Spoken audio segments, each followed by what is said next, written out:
Hola, ¿qué tal? Sean bienvenidos a un nuevo video. En esta ocasión vamos a ver los símbolos utilizados en la derivada. En el video anterior ya vimos qué es la derivada, para qué sirve, y vimos la definición de la derivada, que se representa con esta expresión: el límite cuando incremento de x tiende a 0 de f de x más incremento de x menos f de x dividido sobre incremento de x.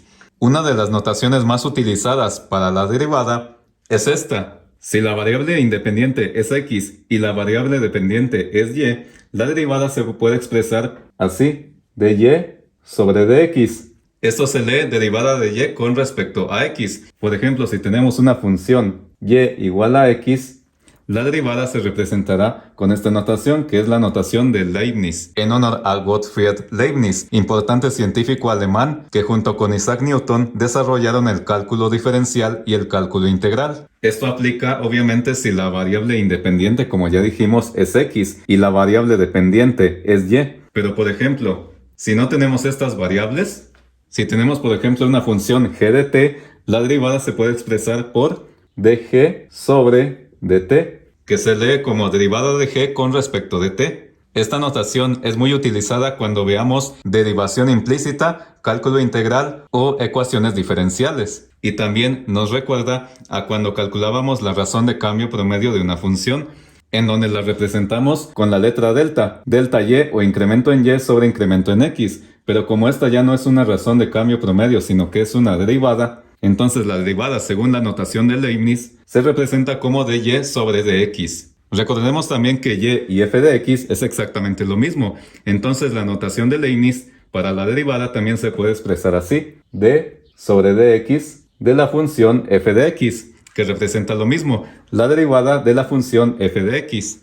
Otra notación que es de las más utilizadas es la notación de Lagrange, en honor al importante físico y matemático italiano Joseph Louis Lagrange. Esta notación consiste en que si tenemos una función f de x, lo único que vamos a hacer es ponerle una comita o un apóstrofe a la función, de manera que si esta es la función, la derivada de esta función será, esto se lee f' de x, que representa la derivada de la función f de x, que como ya vimos en el video anterior, esta sería su definición. Cabe recalcar también que en la definición de la derivada, en lugar de incremento de x, podemos usar la letra h, que es exactamente lo mismo y resulta más cómodo al calcular derivadas usando la definición. Entonces la derivada quedaría como el límite cuando h tiende a 0 de f de x más h menos f de x sobre h. La notación de Lagrange también se puede representar así, como y'.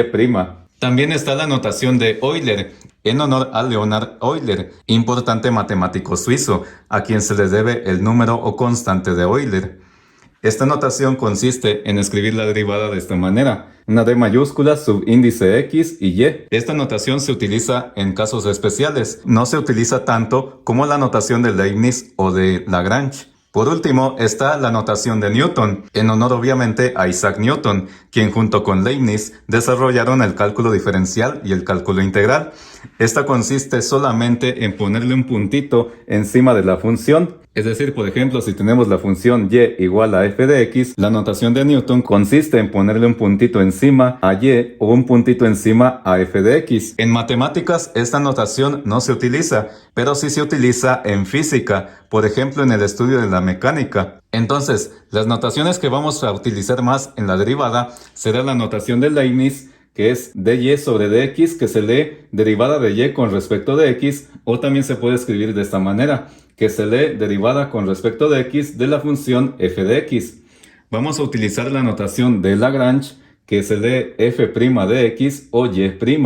Y en algunos casos especiales vamos a utilizar la notación de Euler, que se escribe de esta manera. Al proceso de calcular la derivada de una función se le conoce como derivar, o también se le conoce como diferenciar, de ahí el nombre de cálculo diferencial. Entonces, cuando nos pidan calcular la derivada de una función, la representaremos con cualquiera de estas tres notaciones que ya vimos: la notación de Leibniz, de Lagrange o de Euler.